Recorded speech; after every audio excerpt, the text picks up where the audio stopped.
Good morning and welcome, or maybe it'll be good afternoon or good evening if people are doing the replay. So, classical Hatha Yoga. Yoga means, in Sanskrit, yuj is the word, it means to join. Hatha, sun, ha, ta, moon. It's actually joining the opposites of sun, moon, dark, light, male, female, hot, cold, blah, blah, blah, blah. And it's interesting that in Hatha Yoga, the physical aspect, which are asanas, the postures, through the movements, we are actually attempting to establish stillness. So that's another opposite. And also to find equanimity and balance in how we perform our physical postures and how we think about ourselves in the postures and outside of the postures as well, because yoga is not just about being on a mat, it's just about being present in life. And it is the breath that truly is the glue between the mind and the body. So the breath is infusing the body for energy, and through the body, we try to calm the nervous system, stabilize energy so it's not here and it's not there.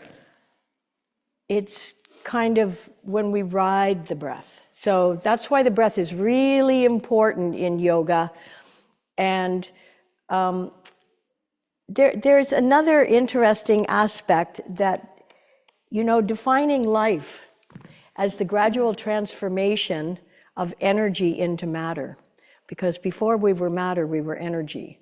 And we could define death as the gradual transformation of matter back into energy.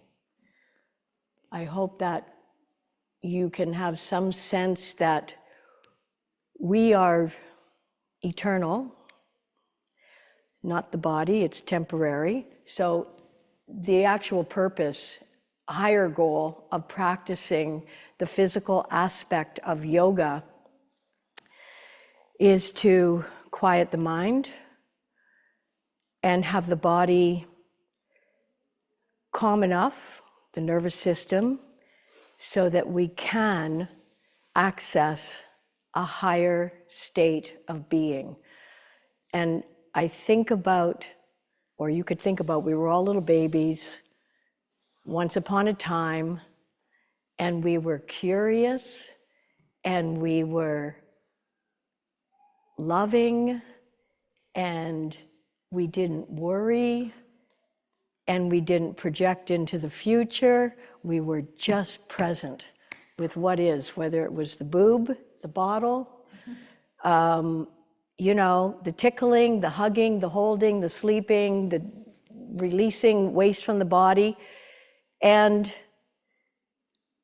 I guess what I'm trying to say is that yoga is not just about what we're going to do in this class. It is way beyond that. And I think I have tried now to instate what are the higher goals of yoga. And to that end, our classical practice today will involve everything from forward bends to backward bends to twists, but the highest and most potent of the positions are the inversions.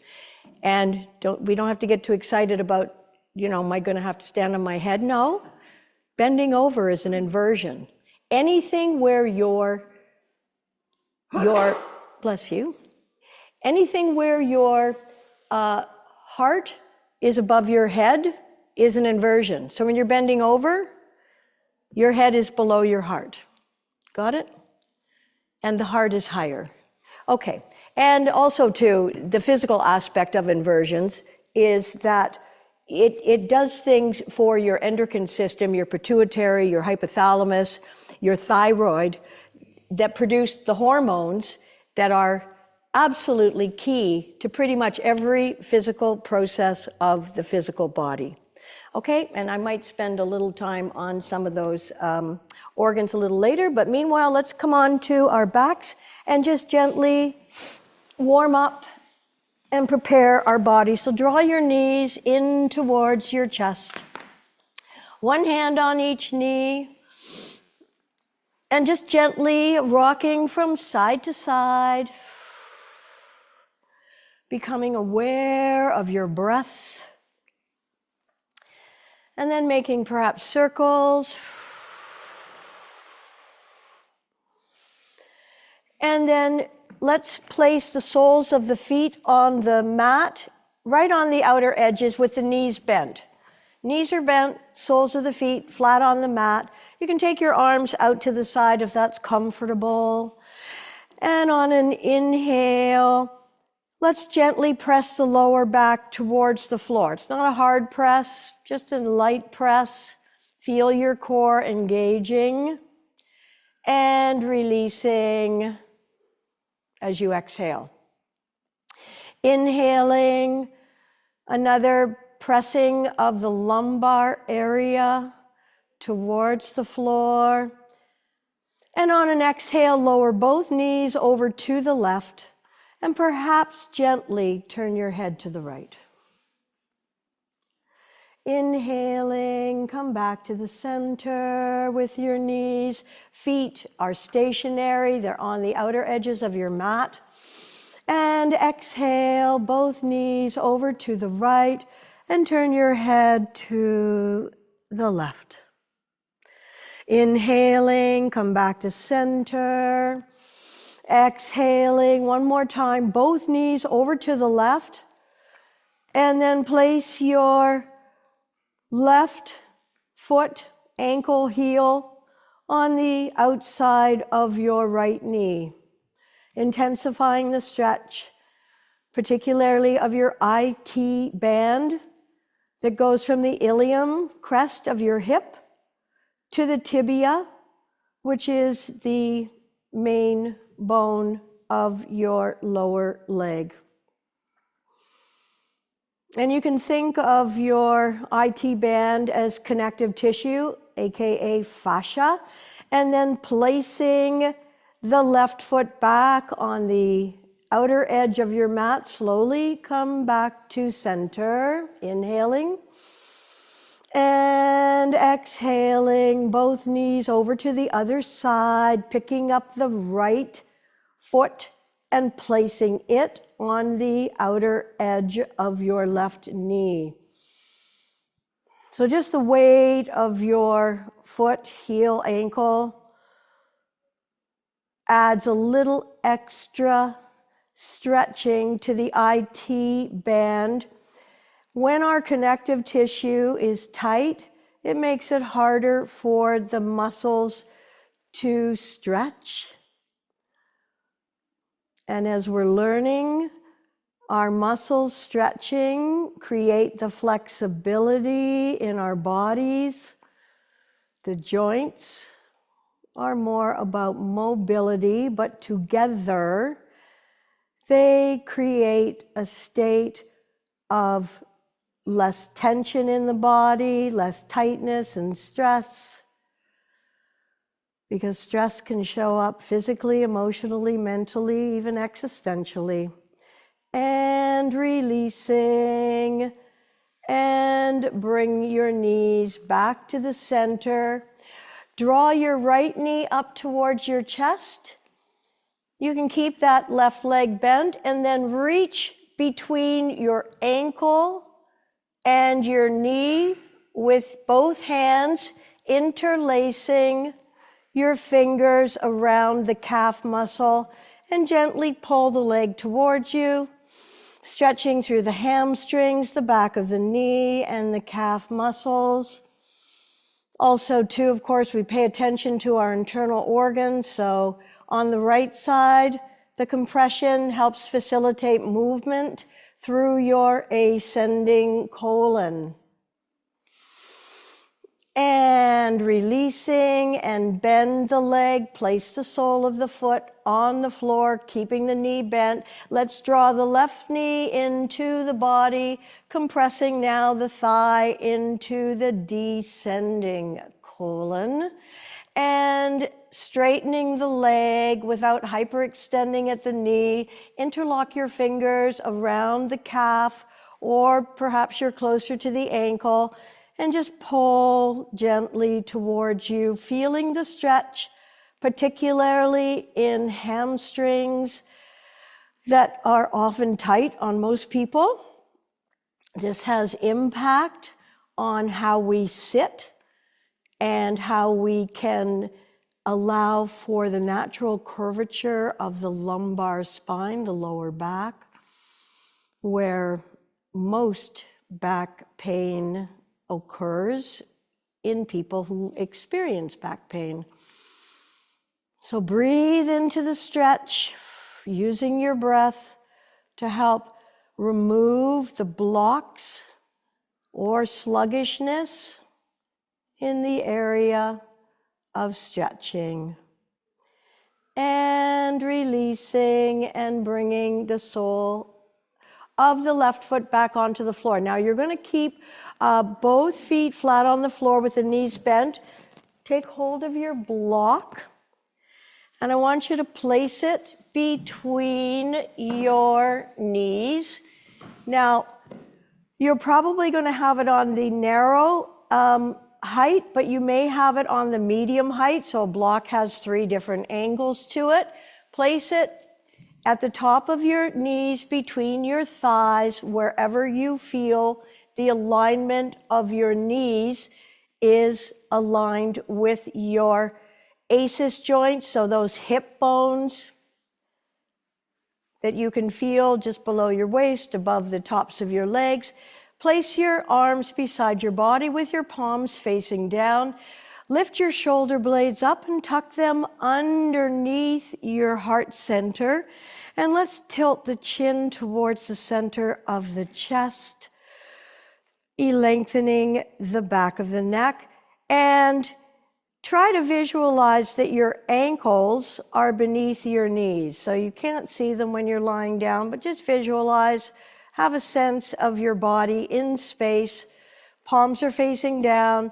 You're pressing the small of the back into the floor. You're peeling your spine off the floor, lifting up your hips and holding in bridge. Now, this is a gentle inversion because you're starting to lift your heart a little bit higher than your head. Bridge pose, Setu Bandhasana, has a balancing effect on the nervous system. It can calm anxiety. So breathing in this posture, exhaling fully. Physically, of course, we're activating, strengthening the quadriceps. Last week, we talked about the importance of that middle quad called the vastus medialis.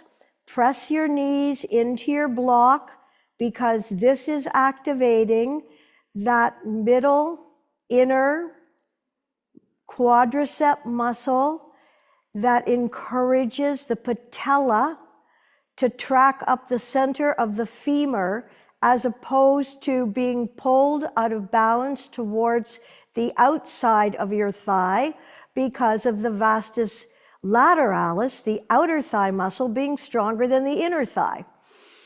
And slowly release your spine back down onto your mat. You can remove your block, and then keeping your feet where they are, let's bring the knees together. So press your knees together. One more time.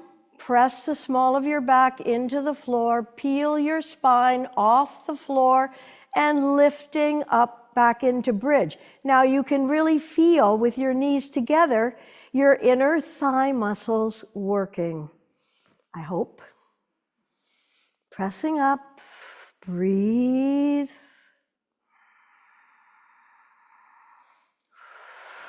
Breathing, of course, is breathing in, exhaling fully and completely, deep inhaling, and deep exhaling as you lower your torso back down onto your mat. Now, keeping your feet where they are, widen your knees. And we're going to do bridge once again with the knees wide apart. Press the small of your back into the floor. Peel your spine off the floor, coming up into bridge.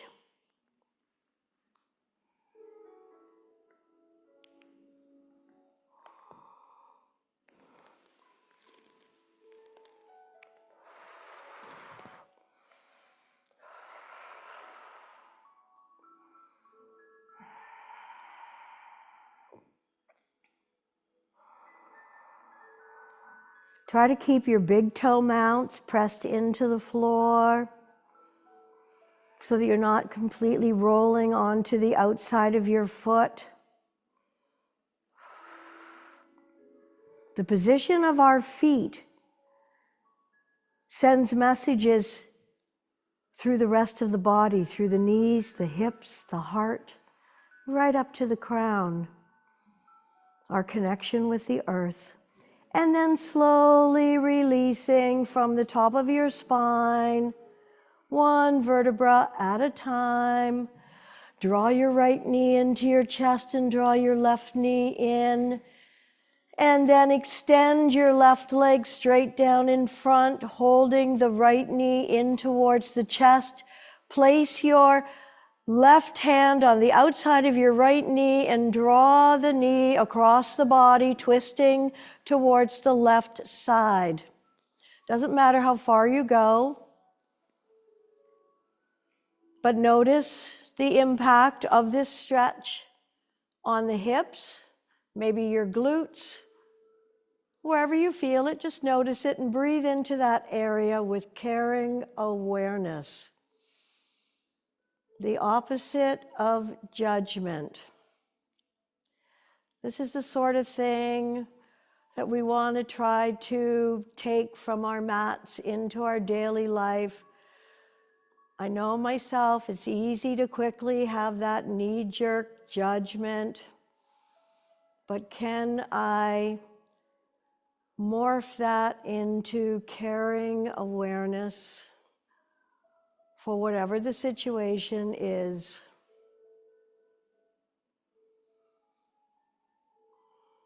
Which produces far less tension in the body.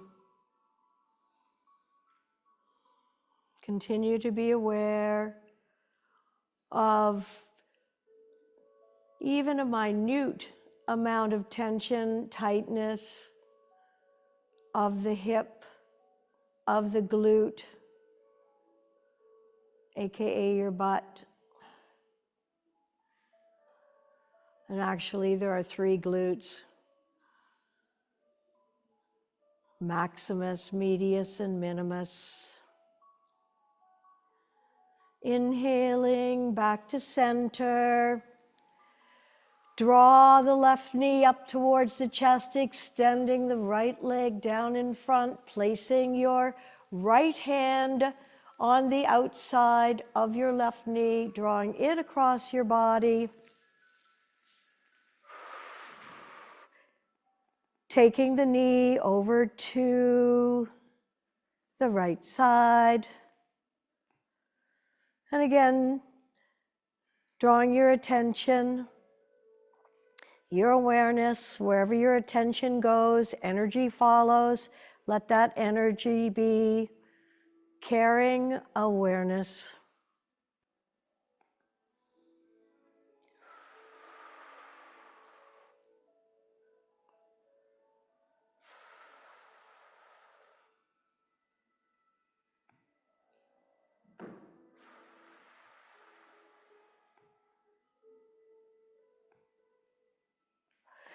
And returning back to the center, Draw both knees in towards the chest. Widen the knees to the width of your torso. Reach your arms inside of your legs. And then either taking the big toes with your peace fingers, or if you're able, take hold of the outer insteps and attempt to bring your ankles directly above your knees with the soles of your feet facing the ceiling.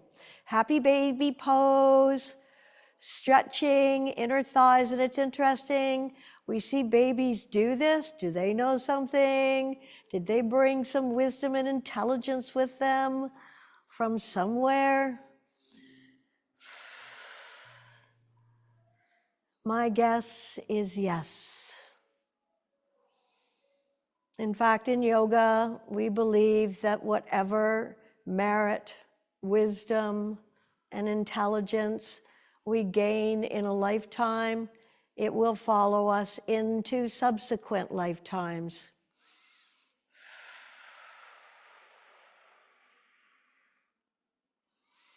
So you're pulling down, feeling that stretch again in the hamstrings, the tendons that attach to the sits bones that also affect your lower back health. And releasing, you can either roll over onto your side or bring your hands underneath the backs of your thighs and rock up to a seated position. Come on over onto all fours. Curl your toes under and lift your hips up. And let's have a soft dog here, and let's walk the dog. So one knee bent, one leg straight. Let the weight of your head just hang off your neck, straighten one leg, bend the other. So this is one of the obvious inversions that we do in yoga. So you're taking your time to feel the stretch in the back of one leg. And if you're not sure if you're holding your head, I often just give my head a little bit of a swing and changing. And that will do. Walk your feet towards your hands. And we're just going to hang out in ragdoll just for a moment. So in ragdoll, this is a natural type of traction, and in medicine, traction can be used to realign your bones, but this is actually a beautiful way for your spine to achieve a healthy alignment by just working with the force of gravity. And speaking of gravity, when we change the force of gravity, which we do in inversions, it changes the way your internal organs and your circulation work. So it changes it in a positive way. It makes it work differently, which means everything becomes a little more functional, more integrated, more balanced. If we never bend over, then everything's always going in the same direction. But by inverting, we facilitate a more balanced, integrated physical system. All right, keeping the crown of your head facing down, keeping your knees soft and bent. We're going to slowly roll up, one vertebra at a time, and let your head be the last thing to come up.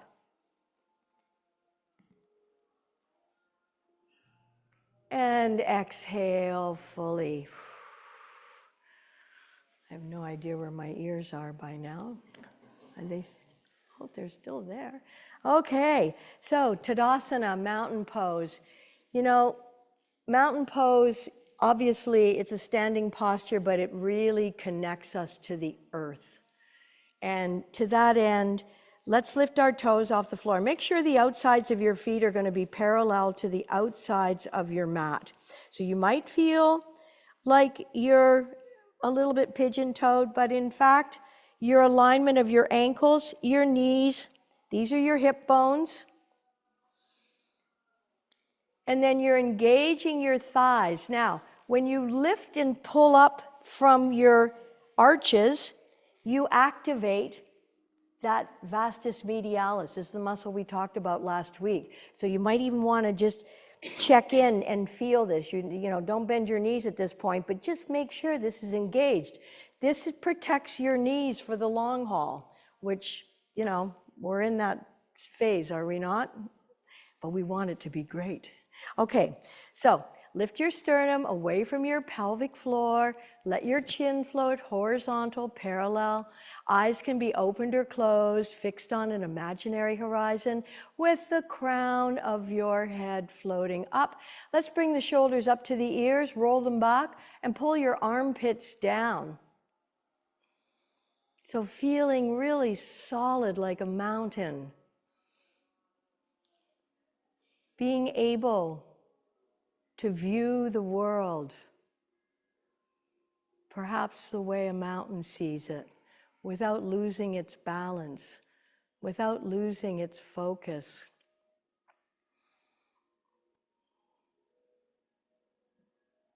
Without losing its ability to be present.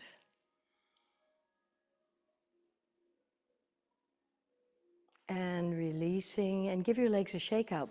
So we're going to do sun salutations, definitely part of a classical practice, but we're going to add a few variations while we're doing this. So we'll start with the very classical aspect, but you know, if you were to only practice one thing in yoga and then add your own fun variations, you would be activating all organs, muscles, glands, joints, the whole enchilada. So starting at the front of your mat, is it getting too hot now? So please be at the front of your mats for your sun salutations. In fact, as close to the top as you can, and then you won't run out of runway. Inhaling in place, exhale, hands in prayer. Step your feet apart. Reach your arms up. As you arc back, think about lengthening your spine, growing longer.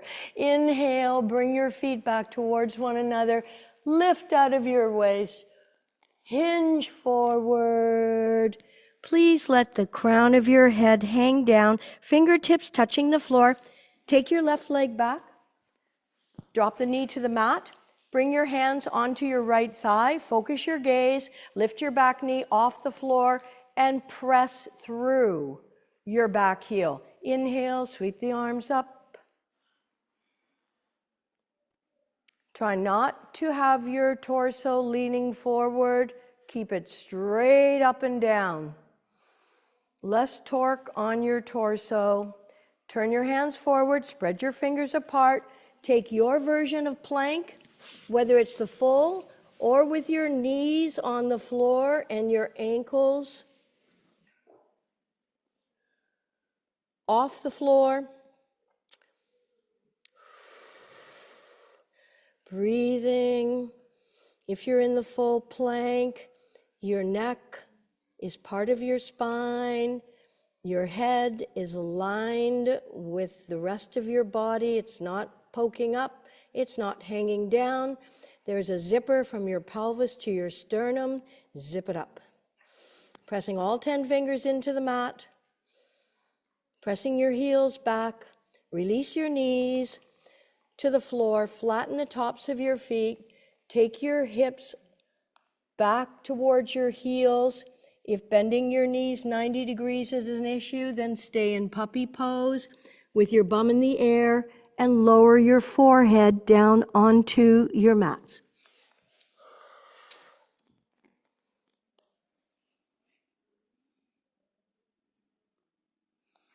Breathing into your side and back ribs.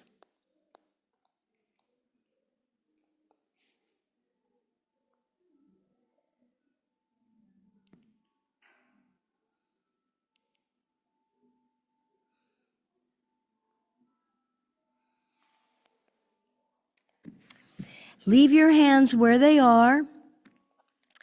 Keep your upper body low. Bum stays up, coming forward. And when you are able, lower your chest and chin onto the mat. If we're stiff in the upper thoracic region, this position may not be accessible to you yet. The more you practice, though, you'll get there. Slide everything out behind you. If you're off the mat, come forward with your feet. Flatten the tops of your feet, lower your forehead onto the mat. Draw your fingertips back to align with the tops of your shoulders. Bring your elbows into your rib cage and press your forearms down towards the floor. Roll an invisible alley with your nose, pressing hips and pelvis gently into the floor, lifting up the head, neck, shoulders, and chest without using the strength of your arms. You're using the muscles of your spine. Eyes rolling up, open or closed towards your third eye, Ajna chakra.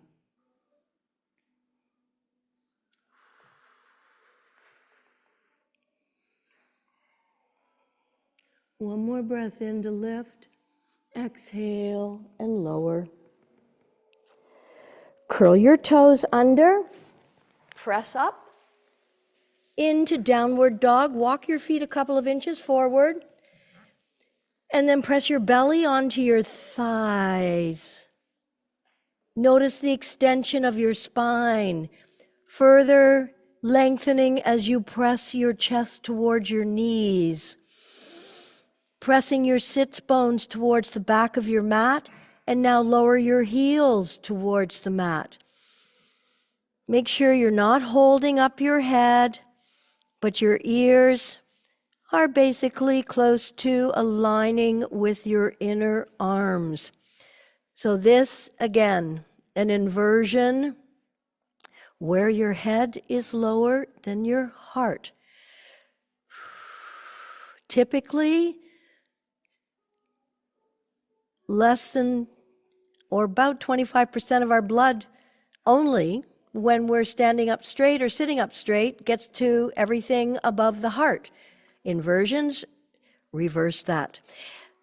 Lift your left leg up, look at your left hand, swing that foot as far forward as you can, other leg forward, and then let your upper body hang in Uttanasana, another simple inversion. Arms beside your ears, engage your thighs by lifting up on your kneecaps. Also, be aware of your arches. When your arches are lifted, your inner thigh is also activated. Sweep the arms in front. Reach your feet apart. Look up. Arc back. Inhale, feet together, lift up. Exhale, reach forward as you fold. Please let your heads hang. Bend your knees. Inhale, sweep the arms out to the side, reaching up. Exhale, hands in prayer, Anjali Mudra. Second round with variations. So please start at the front of your mats. Inhaling in place, exhale, hands in prayer. Step your feet apart, reach up, look up, arc back. Feel the stretch of the front of your body, rib cage. Inhale, bring your feet back together, lift out of your waist, hinge from your hips, reaching forward, fingertips touching the floor. And if you need to, you're bending your knees here and you're letting your head hang. You're going to step your right leg back and drop the knee to the mat. Bring your hands onto your left knee. Focus your gaze, lift off, press through that back heel. Press through your back heel. That is the anchor of your posture. Inhale, sweeping the arms up. Focus the gaze on the floor, perhaps 8 or 9 feet in front of you. Breathing, fingers are active. That back foot is important in this posture. Turn your hands forward, spread your fingers apart. Take your other front leg back, coming into your version of plank. If your knees are on the floor, cross your ankles off the floor, reaching through the crown of your head, breathing. Best posture for developing total body strength.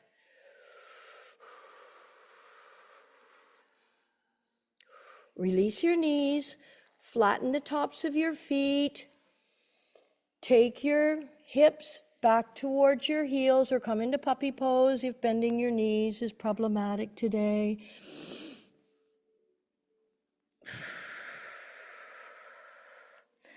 Good deep inhaling and exhaling.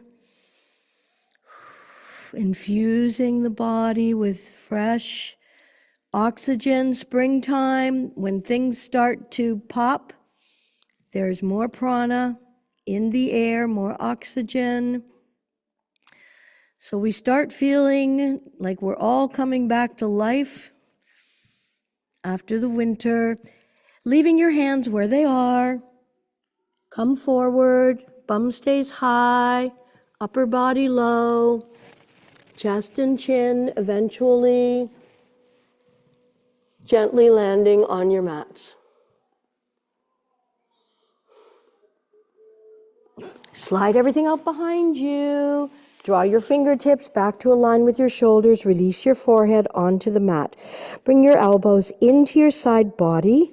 Press your forearms down towards the floor.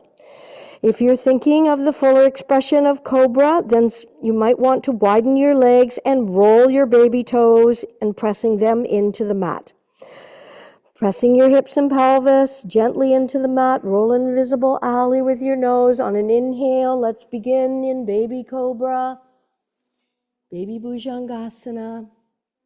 Lifting up, and then, if you wish, press the floor away from you, keeping your elbows in towards your wrists, your shoulders, away from your ears, and that gentle curve in your cervical vertebra with your eyes rolling up towards your third eye, that space between your eyebrows on your forehead.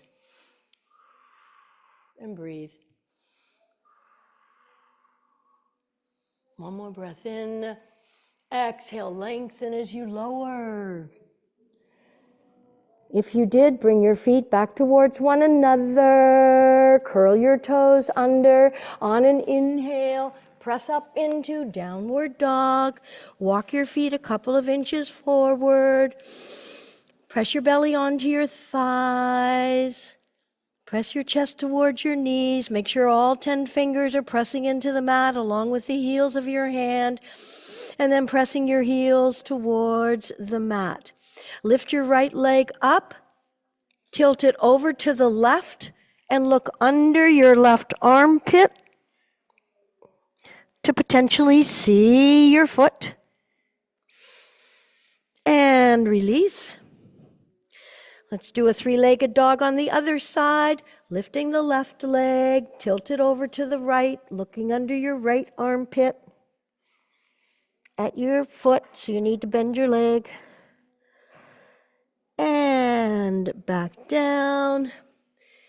Once again, pressing your belly and your chest towards your thighs. And then lifting your right leg up. Look towards your right hand. Bring that foot up towards your right hand. Other foot. And now, coming halfway up, place your hands on the front of your shins to lengthen your spine. Tabletop your spine. Exhale, forward bend, let your head hang. And bring your hips back down, bending your knees.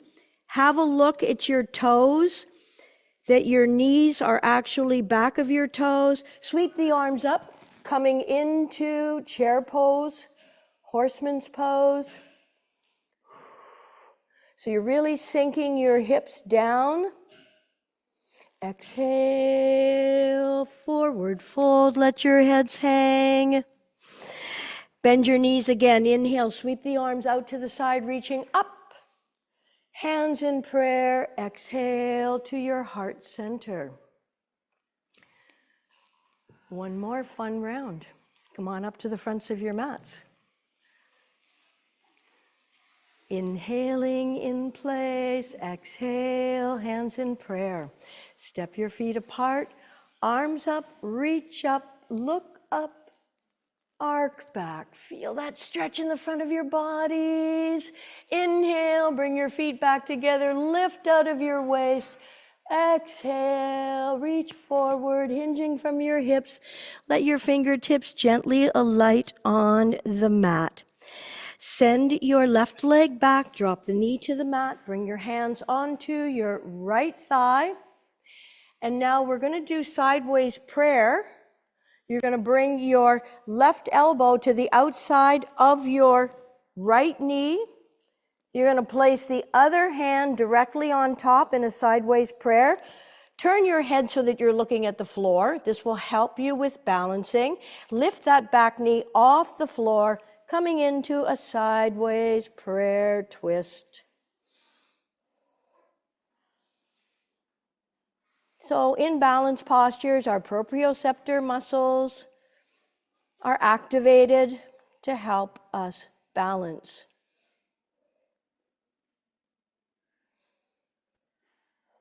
And release your fingertips to the floor. Keep your front knee bent, and then inhale, sweep the arms up.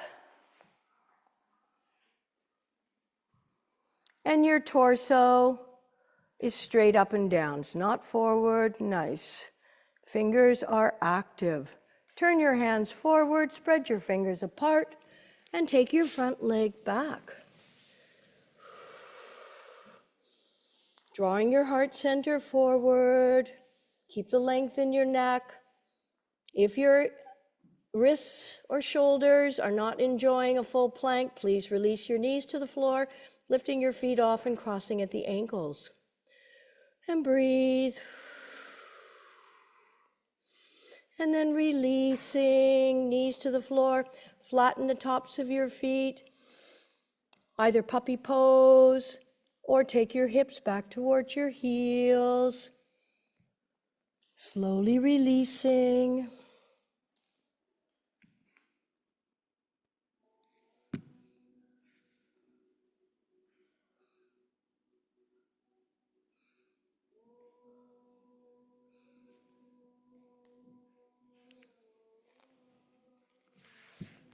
And then slowly come forward,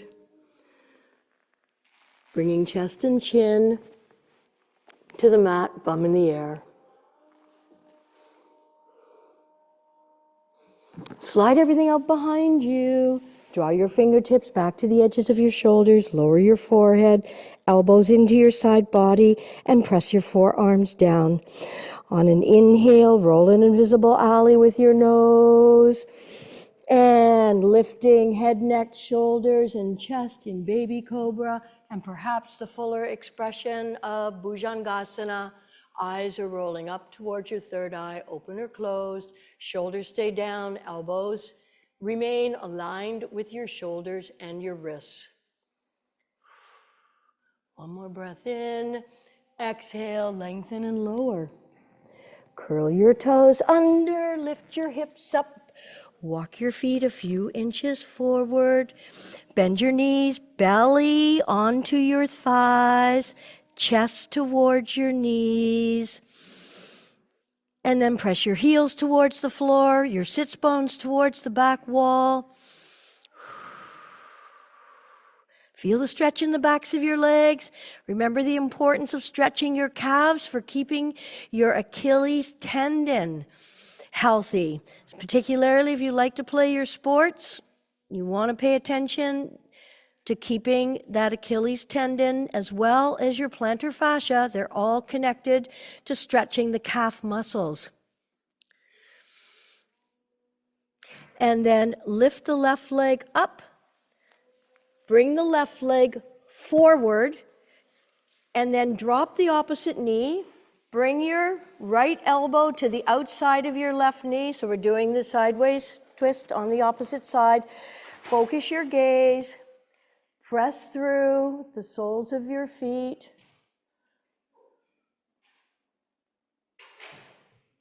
With your heel pressing backwards, twisting. Then bring your fingertips to the floor. Bring that back leg forward. Inhale, come halfway up, tabletop your spine. Exhale, forward fold. Again, bend your knees, bring your hips back, coming into one more chair pose or horseman's pose, Utkatasana. Inhale, sweep the arms up. Bum goes back.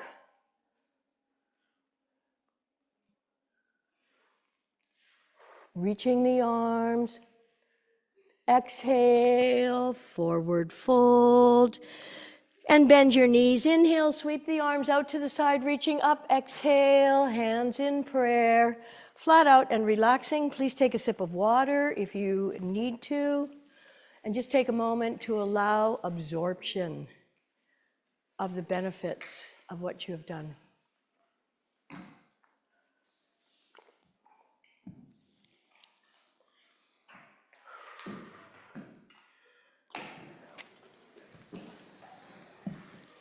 In the lying down position, turn your palms up to open up your chest, lengthen your collarbones, and maintain an open and receptive position.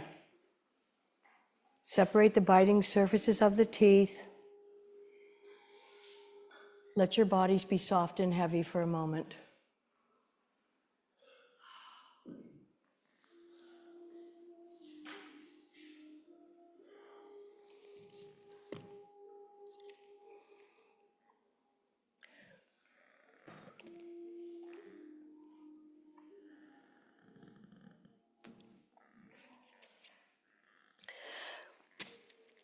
So in a moment or two, we're going to practice an inversion, a shoulder stand. If a shoulder stand doesn't feel agreeable for you today, then you're going to place a block or some height underneath your sacral area. But as I mentioned earlier, the benefit, and there are many benefits of inversions, but the pituitary gland, which is the master of all your endocrine glands, it has an effect on most of the endocrine glands, so that your pineal, your thyroid, your hypothalamus, there's a lot of endocrine, and they're all producing hormones. The pineal gland, which is also positively impacted by inversions, secretes melatonin, and I think we all know what melatonin, it helps with sleep and our circadian rhythm. And finally, the thyroid. The thyroid gland is the master of metabolism, and it has the impact of helping control how our body uses energy. So it has an impact on the heart and the lungs and many other organs. So by inverting, we nourish these areas.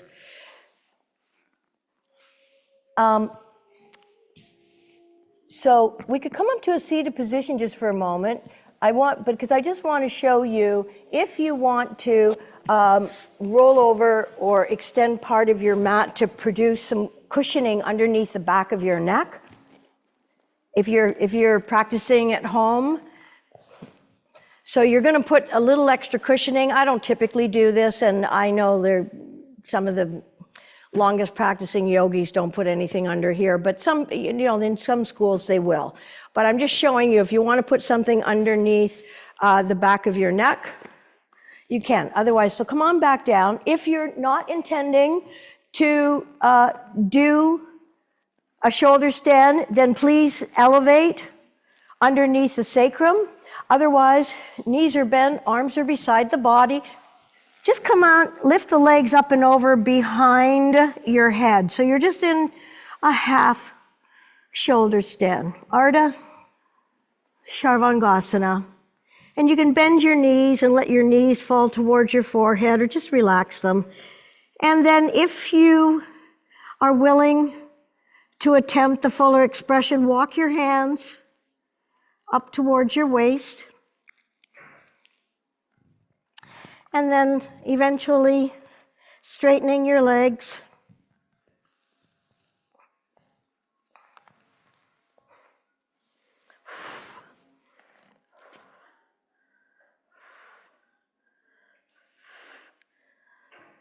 Take your legs wide apart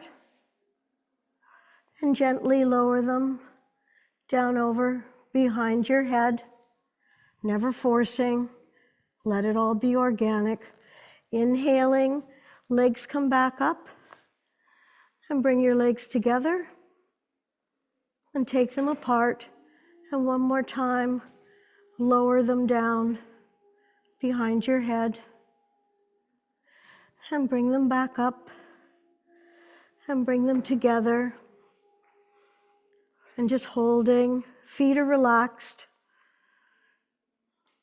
It's advisable to not allow your feet to touch so that the right side of your body, the left side receives and the right side emits energy. And then lower your legs over behind your head, release your hands to the floor, and slowly bring your torso all the way down. Draw your knees in towards your chest. Bring your arms out to shoulder height with knees together and with control. Let's lower both knees over towards the left and your head to the right. And inhaling, come back to center, knees are together. Exhale, legs to the right, head to the left. Coming back to the center, and then bring your hands behind the backs of your knees or roll over onto your side, whichever is preferable. Inhale, come on up. Let's bring the feet in front and spread your legs wide apart.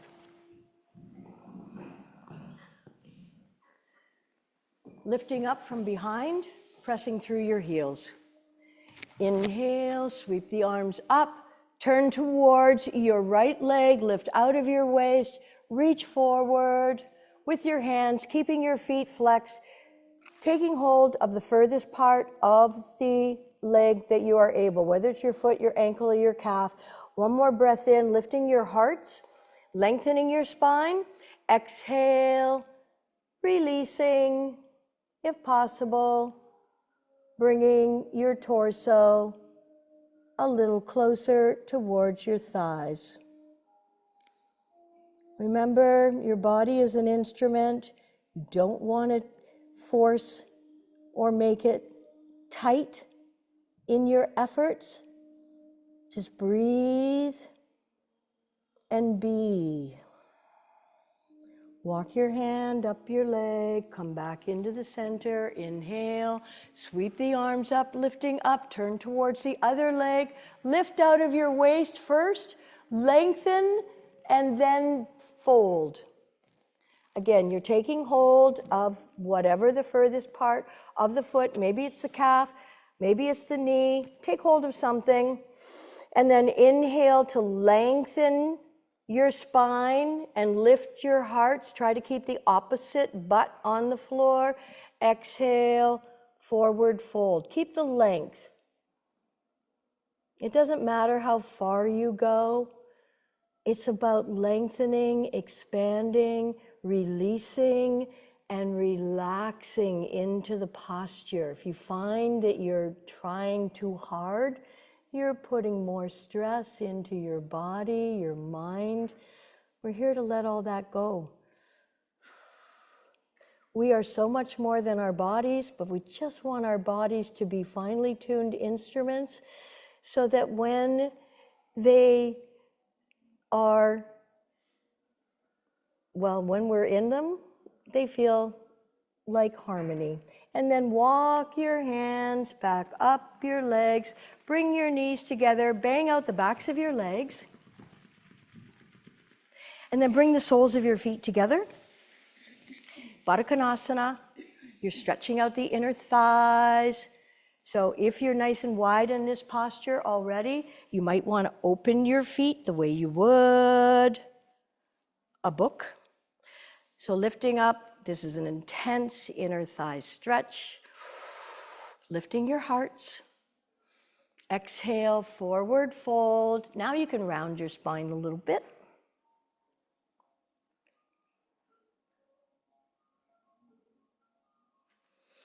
And inhaling, come back up, bring the knees together, bang out the backs of the knees. Okay, if you have something to sit on, which you all do, and if you're comfortable sitting, if you're not comfortable sitting, then you can lie down. But I'm thinking for our story time that it would be good for you to sit up. If it's comfortable. If it's not comfortable, then we will lie down afterwards. But this is a story that I personally love, and I think it's important, particularly with all the things that are going on in the earth right now. Jiva Mukti means, Mukti means liberation. So this is from the book of Sharon Gannon and David Life. Alrighty, so sitting up nice and tall, and you're free to close your eyes here and just relax, but lengthen your spine and just open your ears for this lesson of a yoga story. There once lived a farmer who lived on a farm with his wife, his son, and one horse. And one horse that the family had raised from a colt. The family planned to enter the horse in the annual county fair and hoped it would win prizes that could lead to breeding opportunities. This would ensure a nice future income for the farmer and his family. The night before the fair, a violent storm swept over the countryside. When the farmer and his family awoke early the next morning, they found that the fences had been blown down. Their prize stallion was nowhere to be found. The farmer's wife was beside herself with despair. The neighbors came and joined in the wife's grief. "What terrible misfortune has befallen us?" cried the wife. "Oh, yes, this is most unfortunate," the neighbors agreed. But the farmer said, "Fortunate or unfortunate? I don't know. Let's wait and see." A week passed, and the farmer and his family were sitting at the breakfast table. Looking out the kitchen window, they saw a herd of horses galloping toward the farm. It was their faithful stallion, leading 5 horses and a little filly behind him. He had found a herd of wild mares, and now he was bringing them home. The farmer's family ran out to open the corral gate for the horses. The farmer's wife was overjoyed and exclaimed, "What a fortunate turn of events! This is unbelievable." The neighbors rushed over, exclaiming, "How fortunate you are!" And the farmer said, "Fortunate or unfortunate? I don't know. Let's wait and see." Over the next weeks, the farmer and his son were busy training the new horses. One day, the son was thrown by one of the wild horses. He suffered a really bad fall and broke many bones. Oh, the farmer's wife was very upset. Between her sobs, she said, "We never should have let those wild horses in. This is a most unfortunate accident. My poor son." Oh, the neighbors came to commiserate with the wife about her misfortune, and the farmer said, "Fortunate or unfortunate? I don't know. Let's wait and see." Well, 2 days later, the king's soldiers came by the little farm. The king had declared war on an adjacent country, and the soldiers had orders to draft all able-bodied young men into the army. On seeing the farmer's son with both legs and both arms broken, not to mention several ribs fractured, they left him home and continued on to the next family. The farmer's wife wept with relief, crying, "How lucky we are. This is most fortunate." Well, the neighbors, most of whom had had sons taken off to war, said, "You are indeed most fortunate." And the farmer said, "Fortunate or unfortunate? I don't know. Let's wait and see." Some months passed. The farmer's son was recovering nicely. He was able to walk, albeit with a cane. A messenger from the king's palace dropped by the farm to inquire about the health of the son. Seeing the son's improved condition, he stated that by order of the king, the son must come at once to the palace to work in the gardens and stables. There was a shortage of workers at the palace due to the war. Well, what could the family do but let their son go? The wife was so angry and cursed the king for his unfairness. How unfortunate we are. We have lost our only son, and there'll be no one to help us with the farm now. The neighbors came by to console the wife, murmuring, what an unfortunate turn of events. And the farmer just said, fortunate or unfortunate? I don't know. Let's wait and see. Well, the king had a beautiful daughter, and one day she looked out of the window and saw the handsome new gardener with whom she fell in love with, and went to her father and said, I have found the man I want to marry. The king, unable to resist a request from his lovely daughter, replied, of course it shall be done. The next day, a messenger was sent from the palace to the farm, bearing a wedding invitation for the farmer and his wife, as well as an invitation for them to come live permanently at the palace. Can you imagine the reaction of the farmer's wife? She was ecstatic and could hardly control her joy. Jumping up and down, she laughed. This is incredible. How unfortunate. And the neighbors exclaimed, indeed, this is a very fortunate turn of events. And the farmer, as usual, said, fortunate or unfortunate? I don't know. Let's just wait and see.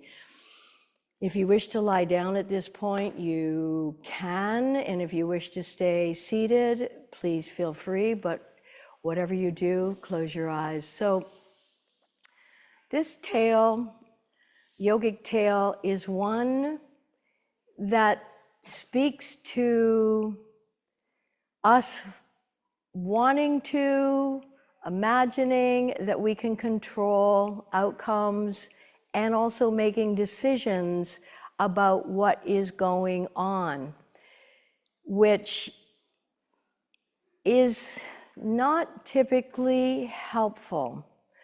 Obviously, if it's in our favor, we're happy. And when it's not, we're unhappy. As I stated at the top of this class, the purpose of yoga, huge, joining body, mind, soul, and breath, is to find balance, equanimity, to be able to coexist in a world that we live in, but we are not of it. And understanding and practicing, releasing control, judgment, preferences about the things that are out of our control can majorly reduce the amount of stress and tension that becomes tightness and creates dis-ease, a lack of ease in our bodies, minds. And basically these are the ideas that for 5,000 years, the science of yoga attempts to communicate for those of us who want to enjoy as many moments, days, weeks, months, years of our life, bring it all back to the present of breathing in the love, the goodness, the beauty that we can choose to see, and exhale all the rest of the noise that we hear. It's up to us to make this a great life and love life. So with your eyes closed, let the corner of your mouth turn up into that knowing little Buddha smile. And if you wish, join me in chanting Om just once to seal the practice. Inhaling together. Om.